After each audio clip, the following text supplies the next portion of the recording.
ప్రతి మదర్ వాళ్ళ పిల్లలకి హెల్తీ ఫుడ్ పెట్టాలనుకుంటారు కదా. సో నేను కూడా అట్లానే నేను రీసెంట్గా ఇన్స్టాగ్రామ్లో ఒక వీడియో చూశాను. అదేంటంటే రాగి జున్ను ప్రాసెస్ కూడా చాలా ఈజీ అండ్ చాలా హెల్తీ. సో ఇంకా దానికి మనం ఏం చేయాలంటే ముందుగా రాగులను తీసి కడిగేసి వాటిని 8 అవర్స్ నానబెట్టేసుకోవాలి.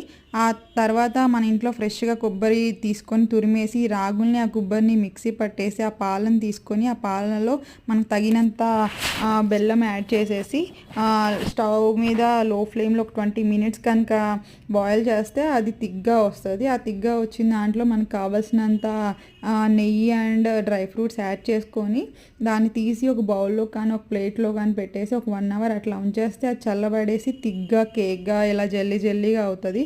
చూడటానికి అయితే చాలా బాగుంది. బట్ టేస్ట్ ఎట్లా వస్తుందో అని టేస్ట్ చేస్తే టేస్ట్ అయితే సూపర్ వచ్చింది. అందులోనూ మా శౌర్య అంత సామాన్యంగా అన్నీ తినడు. సో తనకైతే నచ్చింది. సో ఫైనల్లీ నేనైతే హ్యాపీ.